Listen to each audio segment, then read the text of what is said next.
try not to make the babies holler too much.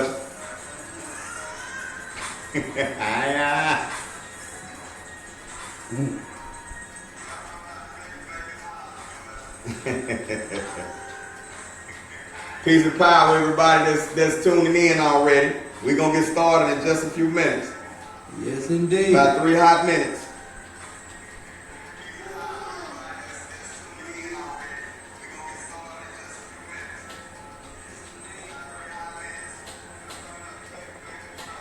Yeah, oh, it picked y'all up. Okay.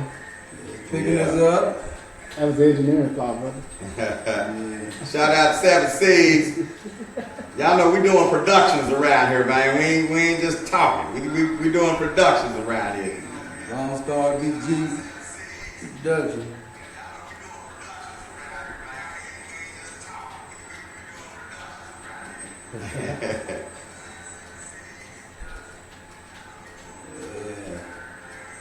If we don't do it, who will? Might as well. Finna put you on the game.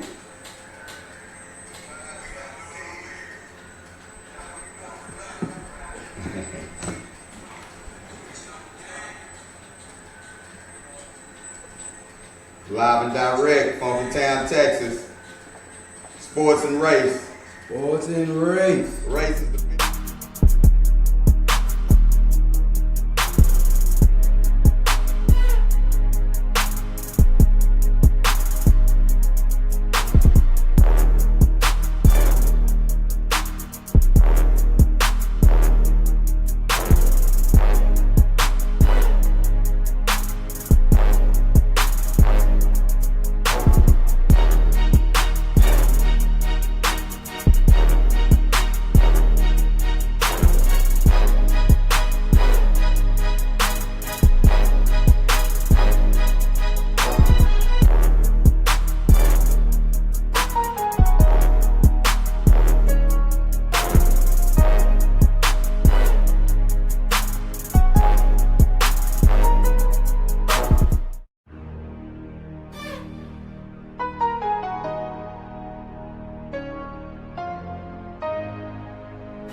Peace and power, family. I want to welcome you to Sports and Race. I'm Baba Amin.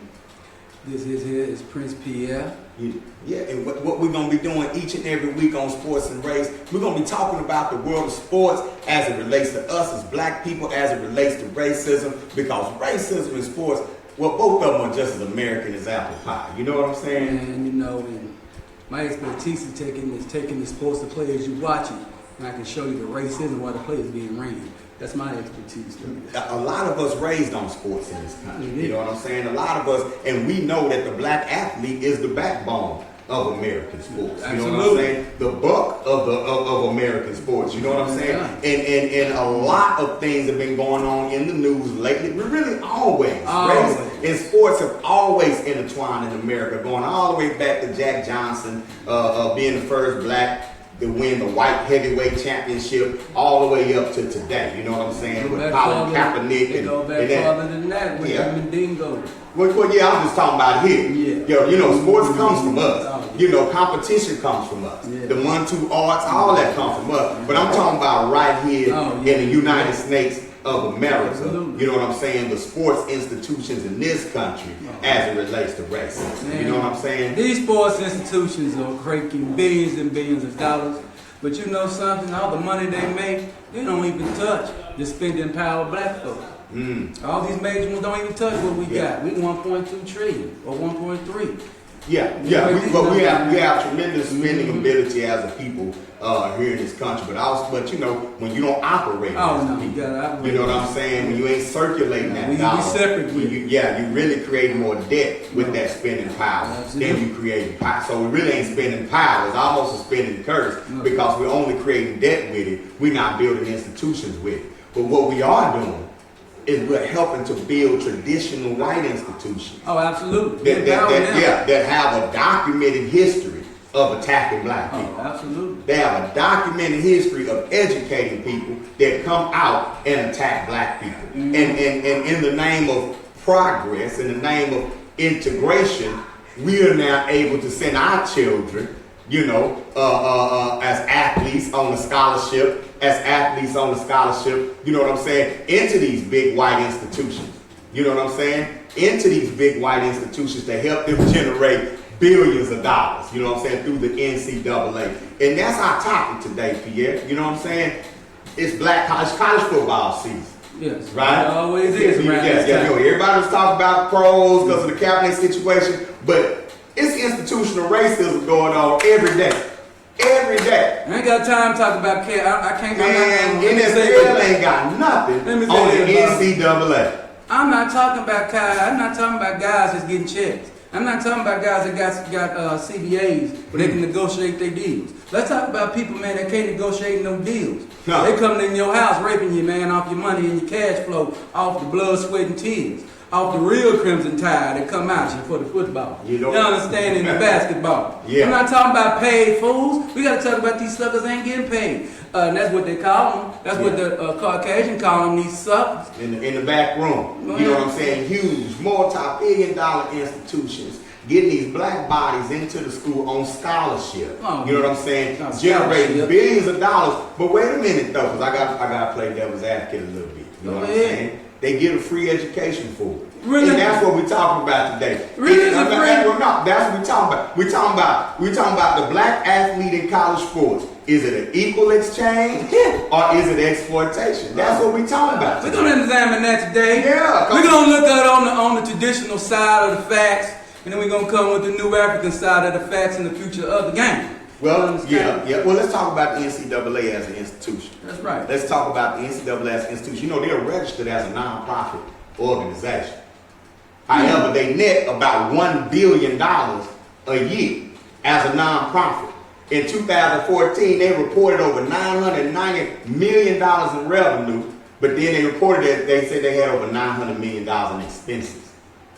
Right. Oh yeah, probably because the individualization of each university. Exactly, and dispensing those funds out. You know what I'm saying, to the schools. Now, for the black athlete, any athlete, but we're gonna focus on the black athlete because we know ain't no football team without the black athlete. Ain't no basketball team. Well, and those two programs play for all the other programs. You want to sit here today and compare black man to the cotton trade and institutions that don't have football? You know how, we can compare how some universities that don't have football ain't making the money as the other universities that make football, but the academic schedule is so high like MIT. We can do it the MIT, the endowment fund today, break up endowments today. Yeah. We can show how much money they over here making. And show how the doggone slave trade of the African in the sports world, especially football and basketball, where it's 90% Africans in it, because ain't nobody cares about no tennis, man, enough Africans in now. Ain't nobody care about no golf. Well, we know the football program and the basketball program is paying for all the other programs on campus. We know that, right? We know that. Well, we know that the 2016 University Texas Longhorns, that 5 and 7 trade, man, them suckers made $96 million in profit, and they had a losing football team. $96 million in profit. And then win. Losing football team. Ain't winning nothing. So we looking at y'all. The NCAA is the pros. That is not amateur sports. Those are professional sports organizations where the players don't get paid. They don't get paid. They are not compensated. Who was that? Ohio State quarterback back in the day. Was that Pryor? Yeah, Terrell Pryor. Sold a jersey? Yeah, he sold a jersey. He bought the jersey for tattoos. Yeah. Bought the jersey for tattoos. And one of their little old good old boys over there wasn't a good old boy because he tried to cover up for him and he got kicked out. He couldn't even trust him. He couldn't even get a job. He had that director of the program down now. You know, he got the white boy on the rehabilitation program. As far as Terrell Pryor, now he's playing wide receiver for the Washington Redskins. But that scandal, you know what I'm saying, really hurt his college career. It hurt other players on the team who ain't Terrell Pryor. And that's what I want to point out. We look at the stars. We look at the ones, we look at the Ezekiel Elliott's, and he had a little scandal. But we look at the Ezekiel Elliott's and that come out and make it to the league. But 95% of them are not going to make it to the league. Mm. So you got athletes, you got countless numbers of black athletes that are playing D1 ball and ended up right back on the block where they came from. Now, are some taking advantage and getting the education or whatever and going and trying to get employment, that sort of thing? Yeah. But the vast majority, according to the numbers, are not completing college. Absolutely not. They ended up right back where they started, on the block. You over there at Rand University? Rand University. Great 30 for 30 documentary that showed that with Randy Moss's hometown, where the tradition is to come back home after college, right, after not completing your college career, whatever, and being right there on the corner drinking 40s, talking about the good old days. Mm. Should there be some sort of support coming into the black community by way of opportunities, by way of investment from colleges and universities that make billions of dollars off of black athletes? Yeah, I'm just throwing that question. Well, the only way that's gonna happen, we have to take the talent and cultivate it through the African Educational motto and hold it. Okay. And then we have to hold it hostage. Yeah. That means our babies ain't playing for Alabama for free. Yeah. You gonna play for Alabama A&M for free. But you ain't playing for Nicholas Saban. Yeah. Or Nicholas Saban. You ain't playing for Herman. How many knees done got? How many black knees done got ripped apart for Alabama? How many black necks been strained for Alabama? How many high ankle sprains? You know what I'm saying? How many black men are sitting at home right now that's hooked on pain pills, doing it all for the Crimson Tide, and the Crimson Tide ain't doing nothing for them, right? Or you building an institution that's educating the people that are oppressing black people in the first place. Well, that's what you're doing. I had a brother call the other day and say, Bob, I was sitting in court, man, and the prosecutor had a TCU lapel on, the judge had a SMU lapel on, and the defense attorney had a Texas Tech lapel on. And in the recess, they was all talking about college football together, you know. And all he could think about was all of the young black males that are bringing millions into those schools to help educate them to come to court and lock up young black men. Again, what's up racism with is sport, baby. What's up with that? They taking the hustle, man. Man, I'm gonna tell you something. The only successful boycott that black people have had in the last 10 years was the University of Missouri football team. They got the president removed from their school for refusing to play in one game. Yes, sir. Let's talk about the potential power of the black collegiate athlete. Well, the potential power of the black collegiate athlete. The contingent of power is this. Vince Young and cats like that. The Texas Longhorns in 2011 got a doggone contract from ESPN for $295 million. But ESPN is losing their behind off the deal. They have lost $48 million from moving with Texas. Texas Longhorns is raping any and everything they can get their hands on. ESPN losing their behind off that deal. Well, you know what? You talk about the TV deals, and that's interesting. Because a lot of the but they're getting it off the black pretty much all of the major programs have a major TV deal, right? And that's where they're bringing in all their revenue. Even NCAA brings in the majority of its revenue from marketing, merchandise, and TV. That's where most of the revenue comes from. So if we're talking about the potential power of the black athlete, if you remove the black athlete from that situation and put the black athlete in an independent situation, right? But I mean, not that we would even fool with ESPN, but to even contrast that point, I was talking to a brother the other day that does media, right? And he's going in, well, I ain't gonna lie, the brother was my business partner because we have our own multimedia company. Right. We're going in and we're negotiating with HBCUs to give for online TV deals, online marketing, online promotion, online TV deals, right?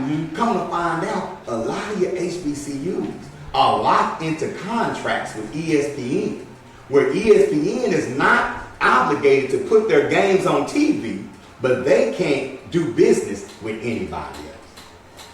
They got some upfront money from the major networks. Be quiet, nigga money. They got some upfront money from the major networks, right? Well, it's kind of like this. Jay-Z signed Nas, but he never really put him out. I remember that. That time when you got the competition, sign your competition. Take them out of the equation. Don't even give them any kind of leverage in the equation. So that's why we don't see. The BET specials. That's why. Yeah, the big boy ESPN them got them locked in, and they present them like this is an opportunity. You finna be on ESPN. For what? Nah. We can't. Man, I got big time on your $1 billion business with SEC and ACC, Pac-10, Pac-12, and the Big Ten. You ain't got enough room for them. Now, y'all, let me give y'all just a little historical context on black athletes in major colleges, or these major white universities. At one time, that was a no-go. At one time, we had our schools, they had their schools. Now, I'm not going to get too deep into history because our schools wasn't always really our schools.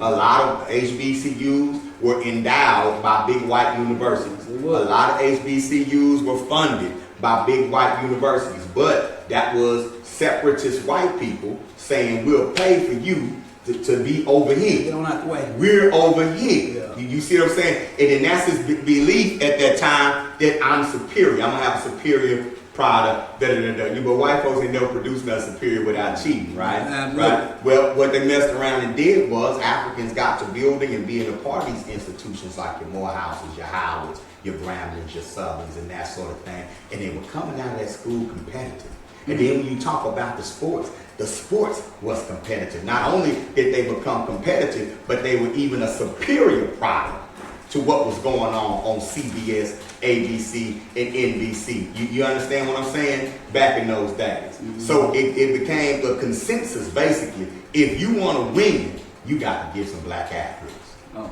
you gotta get those programs who decided winning and money was more important than those racial divides or whatever, said no, we got to take advantage of this, but we got to put fail-safes in place to make sure they don't take over our institution, but we get them in our institution in areas where we can exploit them.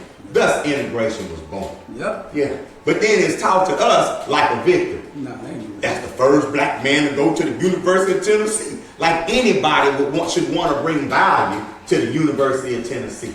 For what? That's the first black man to play at Mississippi. Like anybody black should want to hurt themselves for anything called Mississippi. Not Mississippi.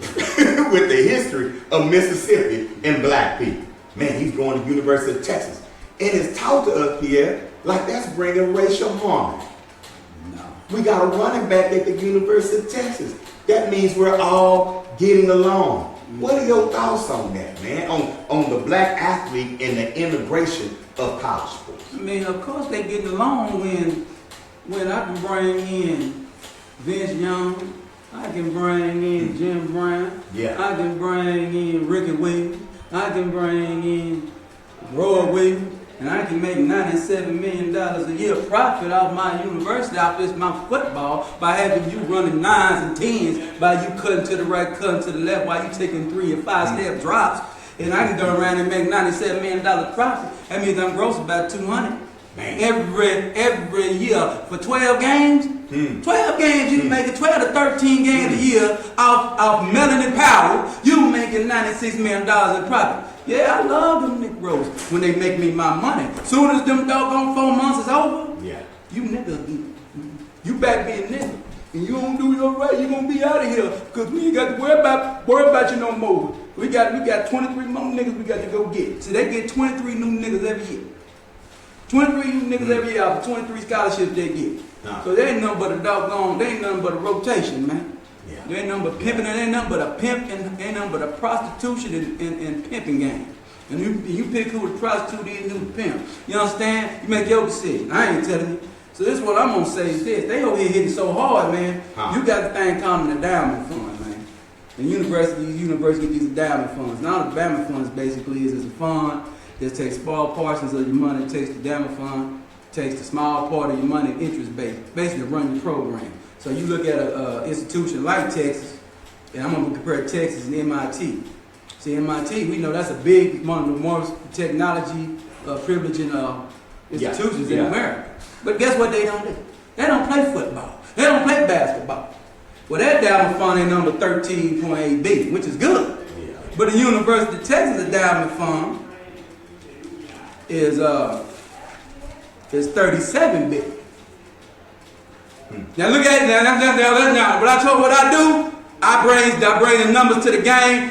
This is the stats of exploitation of the new African athlete in NCAA. This is the stats of exploitation here. Yeah. So basically, because it's a football team and a basketball team, that endowment fund is triple.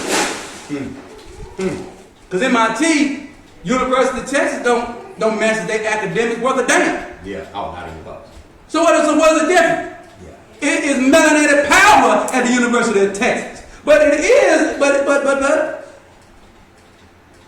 black power is some black power folk on that endowment game too, Bob.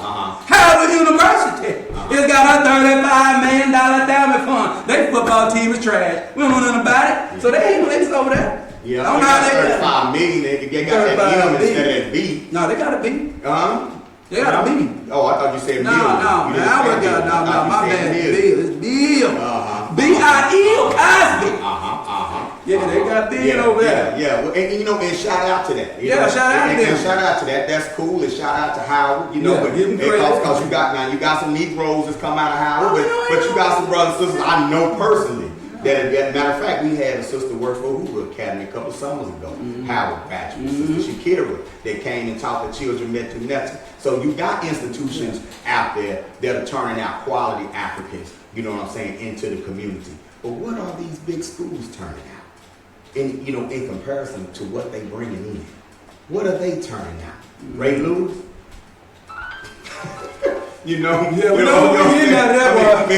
are they turning out? You know what I'm saying? And how many of these brothers are ending up back at home? And how do we empower ourselves? How do we empower our community? We always talk about boycotting something, leaving something, not supporting something. What if Black Panthers said we no longer going to support big Division I to historically white universities with our children? We're going to aim our athletic. What if? It's just a big what if. What if black people aim their athletic power strategically? Yeah, you can aim it in two directions. You can aim it at you want to get paid by the big school, or you want to aim it as I don't want nothing from it. I want to aim by this just being greedy and going and controlling this HBC market. Would that be greedy? I'm not for us. I'm talking about for the mind. Not about us too. It's for the cats that thinking that's greedy. I ain't my pick. I won't give nothing. It's really the right thing to do. Yeah, I mean, would that be greedy? Would that be smart? No, that'd be intelligent. Yeah, I think that would be intelligent. Yeah. Okay. So you were saying aiming it towards resources, building those diamond funds up on us and building our institutions up, so we can have more, so we can just have not just Howard with 35 billion in endowment. So if we bring the athletes over there, we can control what we need to put. We need to control what they need to be teaching our athletes. But I think exactly. But I think this is a part of it too. Do you think that some of us think that when if the athletes move, the opportunities to go pro, the opportunities to be on TV, the opportunities won't move? We want to talk about 1995 with Steve Amin there, rest in power, was the number 5 pick in the draft out of Alcorn State. The National Football League don't give a damn about where you come from. Can you play out that doggone land for $7 to $21 million a year? They turn around and make them in excess of $9.7 billion. Can you do that for them? I remember growing up, man, looking at football in the 80s, and just about every black athlete went to an HBCU. Pretty much the vast majority were coming out of HBCU. Jerry Rice, Mississippi Valley. Best wide receiver of all time. Peyton. Walter Payton came out of Jackson. Best running back of all time, arguably. Ray Fair Wright came out of Tennessee. Yeah. Middle Tennessee, one of them Tennessees, I forgot the name of it. Yeah. You got another, Hall of Famers. You know what I'm saying? Plenty of cats come out of there. I'll just name a few. Michael Strahan came out of Texas Southern. Hall of Fame. So basically what we're saying is that you move the athletes, you move the money. That's all it's about. You move the athletes. See, we talking about power, and we talk about affecting change, and we talk about economics and this and that. There are areas where we potentially have power, we just don't take advantage of them. Is it an integration mind state? Are we convinced that this is progress to go and give our best to white institutions, white companies? Are we convinced that this is have we traded in ownership for equality? Well, yeah, we traded ownership quite a long time ago with Boyle versus Brown education. We traded in 1965, man, when the civil rights movement did. Yeah. So when you feel your baby be taught in a white integration institution where they teaching you about George Washington is great, now this is great, you're gonna forget about black being great. So you're gonna be in a dependent in an influx situation where you're depending on massa. Yeah. Because he gonna teach you in that school to be the depraved massa. So the public school system is the institution that is destroying black power at a very young age, where they'd rather be revolutionaries and go out here and go do for us and go harder than we do. That's what we got to get. That's what the first thing we do. What gives me, Pierre, though, go ahead, is that even for those that want to move within the fabric of America, let's take the terminology of black power out of it. Let's take that term, RBG terminology out of it for a minute. Let's take just for a second, right? Even those who want to move within the fabric of America as black people, when you look at other communities, immigrant communities, and we're forced immigrants, when you look at other communities, there's an Asian community built on Asian institutions, Asian cultural institutions, doing business with one another. There's an Italian community, there's Arab communities, right? But it seems to be that our goal is for there not to be such a thing as a black community. The black community seems to be something to get out of. And part of our celebration when our athletes get these scholarships is, man, you made it out. What role does that mentality play? You know, what role does that mentality play in getting us to kind of turn the corner and make sure that our community is benefiting from the hard work of our children? Well, the benefit is just instilling that, just give back. You know, pay a new African tax. Just donate 7.5% of your salary to an African institution. And you can keep cooning and buffooning like you want to be. Let's give us the money. We'll take care of the baby. I don't care about Lord, as long as you pay a new African tax.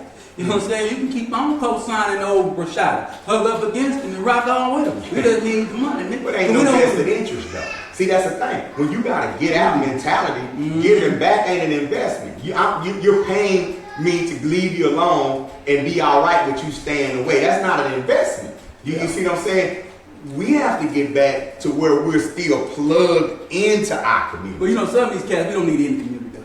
Well, I'm talking about future now. Yeah. I'm talking about what we build in the education. Oh yeah, we talking about I'm talking about for the future. I'm talking about the potential power we would have if we just recognize that we are looking at integration totally wrong. Well, that needs to be scrapped. What that means is We have to control the next generation to come up. Like I tell people, don't come to me talking about no NFL and no NBA. Because that's going to always be there. Yeah. We ain't got to. Black folks get in the NBA and NFL without trying.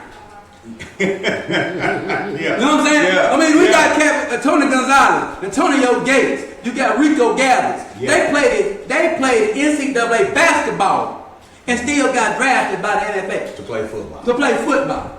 So if you're a good athlete and you got the talent, they're going to put you in there. We ain't going to say it don't working for your goals, but while you doing an athletic game, you need to be setting your mind up in the after way how to control your brain. Well, check this out, though. What happens, and we see what the athlete can do without trying.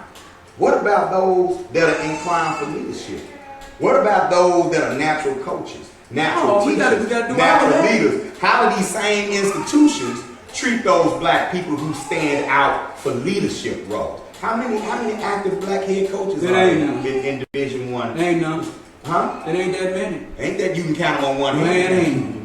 You can count them on one hand. Yeah, that's the biggest racism of all. But they don't believe because they tell you straight up that they don't want the black man in the head of no university because he can't go rub shoulders and play the game at the tennis courts and the golf and all things because they don't want him running no game. But see, the message though that's pushed out there, and I think a lot of us buy into it, Prince Pierre, is that we just don't lead on that level. No, we lead on that. Now we don't have black people that could be the provost at the University of Texas. We don't have black people that could be the athletic director at Texas A&M. We don't have black people that can do these things. See, the white man is laying out a natural order. Yeah. His own little natural order that I believe that we buy into. And they treat black coaches like we got to put in special rules for y'all. Rooney rules, affirmative action rules. And then they come back and say, he's not really qualified. He just had to take advantage of affirmative action to get that role. You know, and that's another side of racism that a lot of us don't look at. I mean, they have to do things. They have to come with programs called the Rooney Rule in the NFL is to get you in the room to talk about it, John. Yeah. That's how racism is so bad. They got to do. And I'm going to say this. That's why I like the Cincinnati Bengals, man. I don't like them because they're good. I like it's an African over there that's meet up with a football team and been there 15 years. I don't think people want him to fire, but that man won't fire him because he cheap. He ain't got to pay him much money.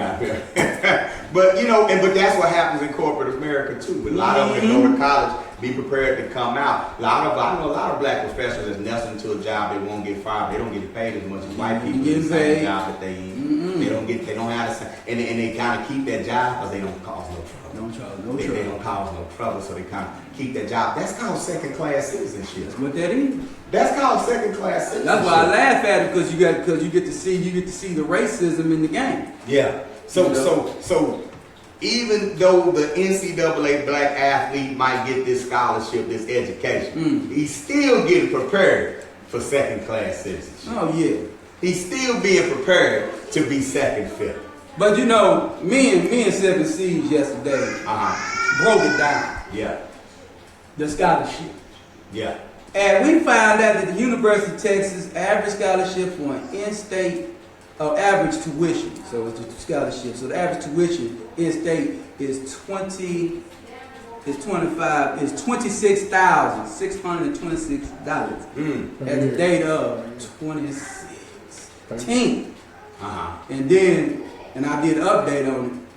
And then the out of state is 52,000. This is the average scholarship. What is it worth? That's what they tuition is. Okay. Per year. Okay. So everybody that's in the state of Texas, that's why in the state of Texas, the majority of their athletes is out of the state of Texas. So they only paying the scholarship ain't nothing but $26,000. And that's feeding and housing. That's everything. So that's about $50,000 a year. Now it's $26,000. $26,000 a year if it's in-state. $26,000 a year. Well, I read an article, man, where the average, the D1 black college athlete is worth around $500,000 a year to the university. No, they worth more. University of Texas, they won 1.6. Yeah, they average it out over some schools. University of Texas, that's 1.6 million. 1.6 million. Yeah, absolutely. But when you average it out over the 116 some NCAA schools, it still averages out to like $500,000. That's still more than $26,000. You know how many athletes is on? On the roster? 100. So 1.6, 160 million. $160 million. Every year. And you're giving up $260,000, maybe about $300,000 in scholarships. There's only only 250,000. Yeah, $250,000 in scholarship versus $100 million profit. That's not bad. Pimping big business. That's slavery. That's slavery. That's that 10 cents an hour you get in the penitentiary. Right? They made $1.6 million off of you. Every month. That's even the one you don't know nothing about sitting on the bench. And you eat noodles. Eating Roman man. Eating Roman noodles taking a Viking. Yeah, you bad at Because bougie. you need that bag. Yeah, you bad at bougie now. You taking you getting your Migos on. You taking paper classes because you don't really go to school. You go to football. Yeah. You're not there to go. You taking paper. You taking African American studies. You taking paper classes because football is why you there. Yep. I just saw a story the other day, man. Hurt my heart. They got this show on Netflix, Last Chance U, and had a young brother, man. I forget his name. Had a young brother on the team. He was kind of like they star running back. And his other brothers on the team as well, not as big a star, but the brother basically washed out of school. Both parents were dead. They'd gone through a lot, man, and that support system wasn't there. You know, football. Are you ready for football? You know, pray to Jesus that you have a good game. You ain't talking to him about his life. No. He ain't had no counseling. None of that sort of thing. And the school should wrap those resources around you, right? Well, emotionally, he could never get it together, right? I just read a story today, man. He just got arrested for murder. Him and his brother. Damn. But it was a good show. Somebody made some good money off Netflix. You understand? The Eastern Mississippi, the school that they do the show about, oh man, they're getting all the publicity in the world. But then what happens to these black athletes that they're exploiting, whose story they're exploiting on the show? The story. Yeah. Some of our children need clinical help. Straight up. Some of our children need spiritual help. Just because he can run a ball don't mean he's not traumatized. Just because he can sack the quarterback don't mean he's not traumatized. And you go into a multi-million and multi-billion-dollar institution and you're going to help them make hundreds of millions of dollars and your issues are obvious and glaring and they not even exploring how to help you get what you need. And ain't they problem? And as a community, do we feel like we don't have a right to demand it? Now we got to demand it. We need to get it. But we keep acting like we get blessed as soon as a cracker let us walk in his front door. That's the problem. We act like that's the blessing, irregardless of what we get or don't get in return. Sports and race. Sports and race. Irregardless of what we get in return, we believe it's a blessing just for the cracker to let us into the front door. But it is some brothers out here that kind of stood, that had stand up, really for their equality, for getting their check, for getting exploited when they played. Yeah. His name is Ed O'Bannon. Yes, sir. Ed O'Bannon, absolutely. UCLA. UCLA basketball. 1995. Yeah, these jokers started making video games, and they were slick with it. They make the game, the players will be everything about you except your name. Yeah. They wouldn't put your name on it. They put your number. But it'd be 6'10", 240, and jumper be just like your jumper, dunk be just like your dunk. But they didn't put the player's name on it because they didn't want to pay the players. Ed O'Bannon brought that class action lawsuit, right? Right. Yeah. And he just got ruled. The judge just ruled that the NCAA has got to pay $44.4 million to the lawyer fees for Ed O'Bannon's lawyer team. Damn, the lawyers get 44.5. That's separate from the lawsuit. Yeah. So he's finna get their money out the way. Yeah. And now he's waiting on his money. They still under appeal. So he got that one. He won that earlier. So the NCAA telling you got to play, break your back for free. You're an amateur. You're sullying up the game if you get paid. But I'm gonna tell you but then they'll take your likeness and merchandise. But you know, there's a loophole in the scholarship saying how you can get paid in college. You know that, right? LeVar Ball, the guy, you know what I'm saying, Alonzo Ball, the one's going to the Lakers, and the middle son, Jello, is going to play for UCLA, and the baby, their son, Melo, that's going to Chino Hills for the last 2 years. Well, you know that he got him a shoe now. The Lord got him a shoe. Yeah. And he going in on the NCAA. Yeah. NCAA telling him, trying to tell him, he said, he ain't got to play. My boy finna make this money. And he don't need y'all to get to the NBA. He can sit out 1 year. All he got to do is practice. So we send him overseas. Yeah, that's right. But there's a loophole about him. All his daddy got to do is pay that $26,000 for 1 year to him just to attend the university. Yeah. He can get paid. So you can't get a scholarship from the school, but if you're a walk-on, you can make money. You can make money. Yeah. Which is the truth, because if I'm a college student and I develop apps and I create an app and get paid for it, it's all good. Even if I'm on a computer science scholarship. Yeah, that's what's bad about it, ain't it? You know what I'm saying? You know what I'm saying? Even if I'm on a scholarship, you know, in the lab, and I create something, I can patent it and I can get paid for it. Yeah. But an athlete can't do the same thing. LeVar Ball is on it because he's teaching his sons to own their image and their likeness separate from any school, any larger shoe company, any league. Right. And it seemed like it was just one of them, wait a minute, we can do this ourselves kind of moment. And boy, do you think that they scared that type of attitude is going to catch on with the black athlete? That type of attitude, when you got a can't miss LeBron, a can't miss athlete coming out, that they're going to start merchandising themselves rather than having the good old boys at Nike, Adidas, and all of them merchandising? I mean, I think that's a fear that the power. I don't think they're have? scared. I think their antennas is up. I don't think they're scared. They don't care about no one. They don't care about no one integrations Negro is married to the white woman doing this. They like, okay. Well, when is the traditional African family? That's when they come down with you. Okay. Integration is family. What you call it? A staunch integration. Staunch integration. Once you marry white, you a staunch integration. That's not integration. Yeah, you a staunch integration. He ain't gonna circulate. His money gonna circulate within their circles, you know. But if that start catching on pretty soon, you're gonna have one that's still gonna be engulfed in black culture, engulfed where they at, and they gonna say, "No, I want ownership." And that's when they gonna act. I think that's why they spend a lot of time clowning LeVar Ball. Clowning, you know, they don't want you to look at the moves, because anybody can make the moves that he makes.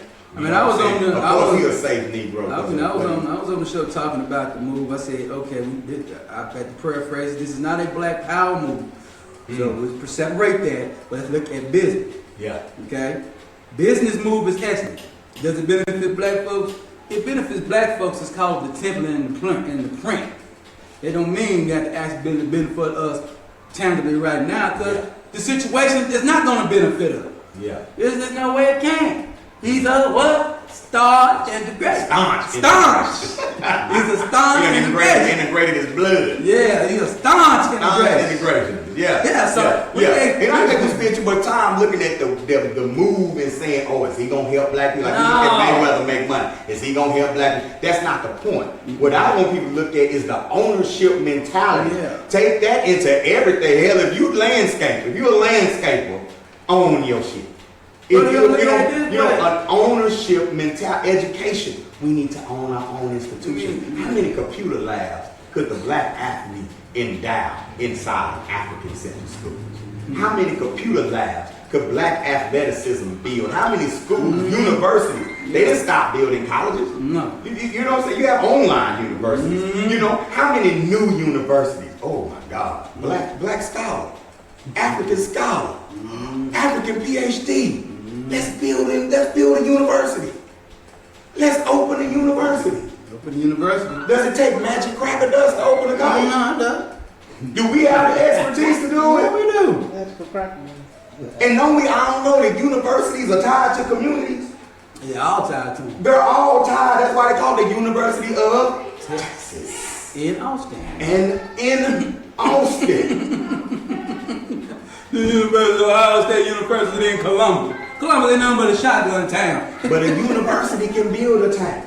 Yeah. Purview, Texas. A university can build a town. Easy. You bringing industry into that town. See, training is industry. Thank you. You understand what I'm saying? When provide a training environment for your industry, it will behoove you to come and sponsor that environment as a member of that industry because we're training your employees. And you getting work done at a cheaper rate. Universities build communities. Automatic. Universities can heal communities. You're absolutely right about that. Oh man. Woo. They don't understand. They don't understand it, but that's what your enemy is doing every day. And he's using your children to subsidize it. And calling it progress. Progress for them. Absolutely. That's all they mean when they say progress. Yeah. And they convinced us that progress for them is progress for us. Ain't nowhere in the hell. Hey man, the biggest trick master ever played on the slave was if I'm happy, you happy. The biggest trick master ever played on the slave was that if I'm doing good, you doing good. But you know, and that's where we at right now. Before we get out of here though, we got to talk about what's up? Some good old boys. Okay. Back in the 80s that was down to pay Negroes. Okay. But I'm not giving them credit like you agree. Yeah. You kind of happy it really didn't happen, because if it happened, then we couldn't get these niggas to do nothing for us. So I'm happy that white man did slap SMU down. Oh, because SMU my new African water solutions. 9.5 alkaline water. It's a 30 for 32 on ESPN called Pony Access. And these and these good old boys stood on the square hard. They stood on it so hard they told them in an interview, "Goddamn right we pay these athletes. They deserve it. Goddamn it." Well, you know what? I'm gonna take even more credit away from that. You gotta take it away. I'm gonna give credit to grandma. Oh, I'm absolutely. gonna give credit to the black parents at that time who grew up in the 50s, grew up in the 60s, and when that cracker came to the door talking about I want your boy to run ball for Texas, she say how much? Because I know you don't give a damn about That's right. I know you, man. My uncle was lynched by a white boy from the University of Texas. That's right. So if you're not gonna give us some life-changing money, you ain't talking to our kids. So I want to give props to the black parents of the 80s, the 70s, Eric Dickinson's grandmama, who let them know he is not gonna come and get hit every play for y'all for free. She ain't fall for the okie No, doke. she didn't fall for it. No. And she doubled down on it too, because Eric Dickinson, getting the briefcase from SMU, he had got the Trans Am from Texas A&M. And you better believe the Trans Am came with a briefcase too. They just didn't talk about it. Yeah, I know. They came with a Yeah, briefcase. they came with a briefcase too. And you know what? But he asked the mama, should I hear he asked the grandmama, well, I will give that back because I ain't going there. Yeah. He said, no, boy. No, I don't give it back. It costs that to talk to you. Right. And I like that attitude. That's how we gotta be. Hey, go sign a Japanese picture. You know, like you, dog? Yeah, go sign a Japanese picture from Japan. And it cost you $200 million just to negotiate. Just to talk to them. Every white institution. Every traditional white institution. If you ever turn down anybody that oppressed a black person, every traditional white institution should pay life-changing money to sign a black child. Every last one. I remember I was a kid, though. Every last one. I remember I was a kid one time. I just want to point out before you say it. Okay. It's against the rules for the school to give money. It ain't against the rules for a parent to charge. Absolutely. I'm gonna leave that at that. No, Go ahead, brother. I asked my grandmama. I said, Mom, I got a scholarship to go play football. Would you let me? She said, hell no, I ain't gonna let you. Where the money? Big Mom was not she wasn't into that. Yeah. She just knew, you get paid for that. Yeah. Scholarship ain't no money. She said, I was just hypothetical, but I just want to see what she said. Yeah. She said, no, you ain't going. Yeah. They ain't paying me no money. I need 7 tractors. Pay me in John Deere tractors. I can slip the John Deere tractors if I get them. Yeah. And that's not corrupt.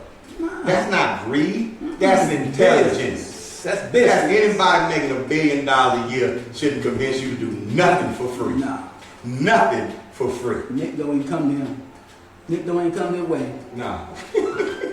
I heard Nick talking about University of Alabama like to have your son.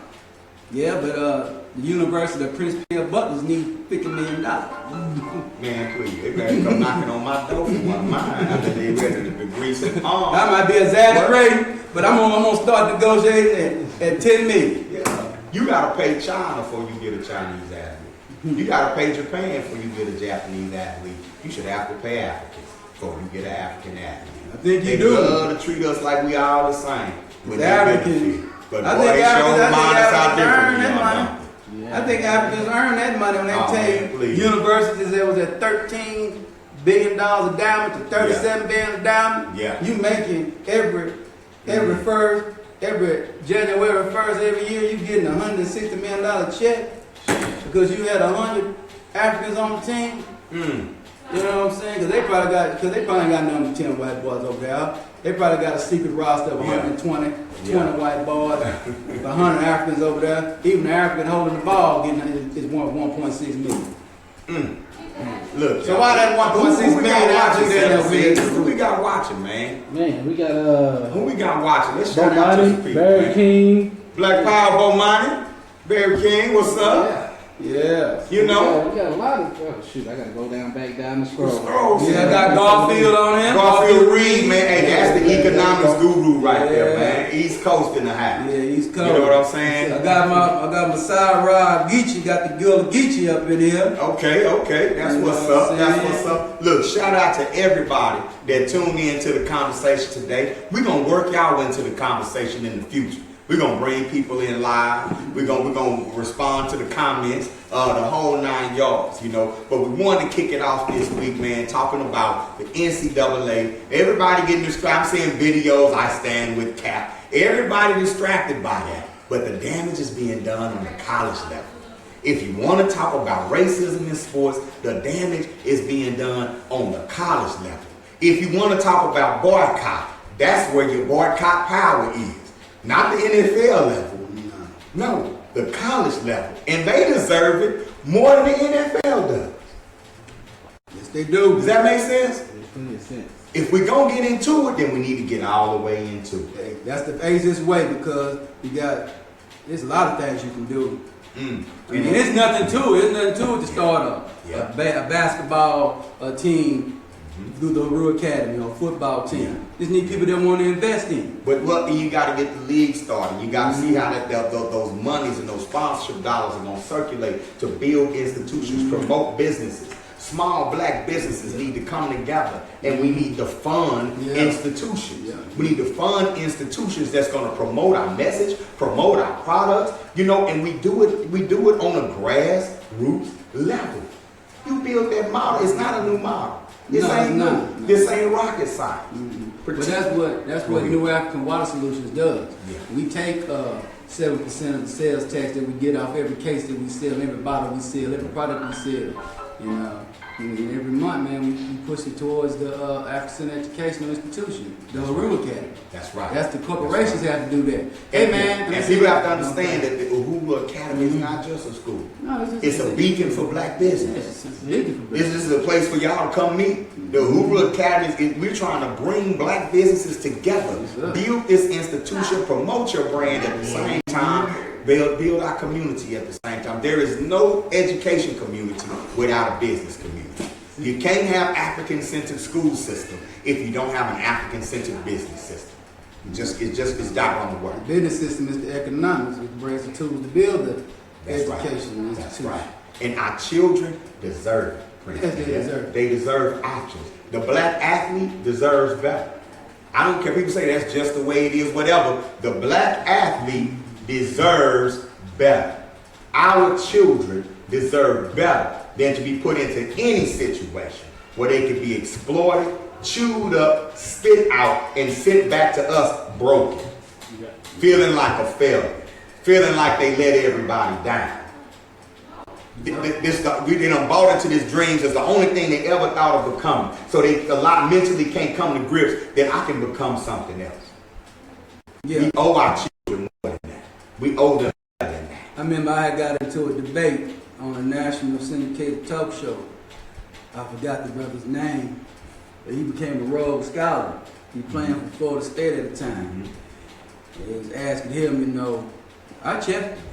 I mean, we know Rhodes Scholar knows some white things, but he's going to be a doctor, a neurosurgeon with brain surgery. Yeah. I said, man, I don't blame him for quitting football. Football ain't nothing. Yeah. I can use my hands to get rich. I'm gonna go out there and break my neck for change. A doctor is an entrepreneur. A doctor owns a practice. Yeah. The dude couldn't debate me on that. And I debated the white man on that. He trying to talk with football. Nah. Because you a football host, it's a football show. Reality doesn't go out the door. Yeah. He got to do. We have to stop treating, while we're still feeding that system, we have to at the very least stop treating it like the lottery. You might go pro. And say, what's that website for the Uhuru Academy? Use it as a means to an end. Oh, if you want to support the Uhuru Academy, ain't no if. When you support the Uhuru Academy, you go to uhuruacademy.com/donate and you can make a contribution directly to our school. Inbox me if you'd like to send us supplies.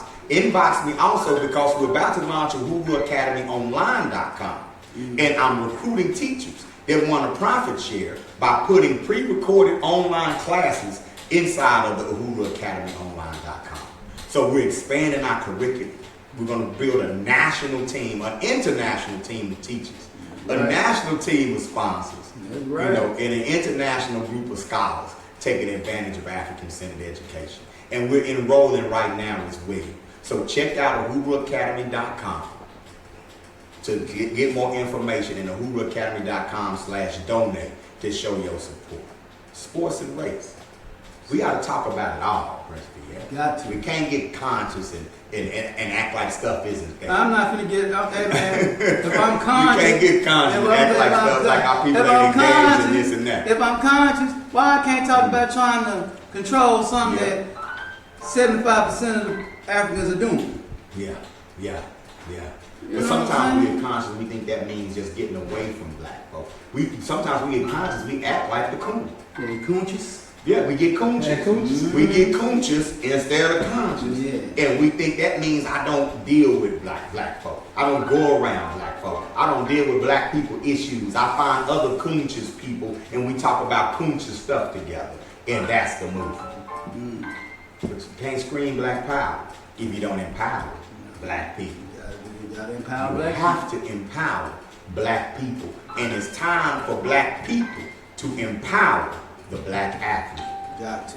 It's time for black people to empower the black athlete. Well, you know, see, this is what's wrong with black folks. They waiting on the black athlete to empower us. We got it kind of backwards. Now, what Amos Wilson say, paraphrasing? You waiting on the bourgeoisie, which is the 0.5% of wealth, which is black folks. Yeah. We can continue to wait. And we continuing on the wait right now. But the institutions we send them to aren't giving them the tools to empower. They ain't supposed to. That's not what they're there for. They're not giving them the tools to do that. No. So we have to give them the tools. If there are any coaches watching, I want to come talk to your team. I don't care if it's little league coach. I don't care what level, college, high school. I love to come talk to your team. If it's nothing but about the history of black people in your sport, I love to come talk to them about it. If it's nothing about how they can take that opportunity and leverage it to something good for themselves and their families, I love to come talk to them about it. Around here, we don't just talk about it, we be about it. We be about it. We love to come and talk to your team about community responsibility, about not chasing carrots, but planting carrots. It's a difference, right? Yeah. Sports, multi-trillion-dollar industry in all in this country. Yes, it is. And we could be power brokers in it if we just took ownership. Just gotta take ownership. NCAA, exploiting black people. Man. Every day. Every day. Every day. In one of the most brutal sports in the world, football. It's going on right now.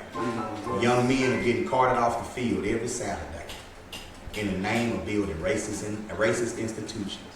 Every Saturday, somebody's future is put on hold, or blocked, or thrown upside down on that football field. And there's no institutional support waiting for them. None. They're getting sent back home, back to the block with nothing. Every Saturday. So when you're sitting up and you're proud of yourself for this or for that, and you black power this and that, think about that exploitation. think about what's going on when you coaching, when you send them to sprint and run with them and do all of that. And you feed them this dream of going to the NCAA, coach. Teach them about that reality too. Teach them about that other reality. Teach them about the real relationship between the NCAA and the black athlete. Let's stop feeding them dreams. Find out. Find out if that kid is a multiple kid, he got to go to that university. Y'all might need to take the $26,000 and put it in yourself so you can get the money. However we need to do it. However we need to However you think you need to get it done. But we got to get away from them though. Yeah. We got to put our ultimately we have to do because it's our job to do it. We're not, as sports and race, we're not in the business of telling white people what they should do for black people. What we're in the business of is saying what black people should do for black people. That's what it's about. That's what it's about. That's what it's about. Alright? So y'all, hopefully we gave y'all something to think about tonight, to talk about tonight, you know, and I hope you enjoyed our first inaugural show, you know, of Sports and Race. Shout out to Baba Bomani and John Moo. Hopefully he'll be joining us next week. We're going to come back. We'll be back next Sunday, you know. We might get into some NFL business. We'll see. Yeah, we'll see about that. We'll announce it during the week. Shout out to the Cowboy fans that's about to jump off the bridge. That's it. Yeah, well, I don't know, because black folks are watching, and I know ain't no black people watching the game, right? Anyway, I'm going to leave that right there. I'm going to leave that right there. You know what I'm saying? Do what you do. Just uplift your people, man. All right? This has been Sports and Race. I'm Amin. I'm Prince Pierre. Black Power. Black Power.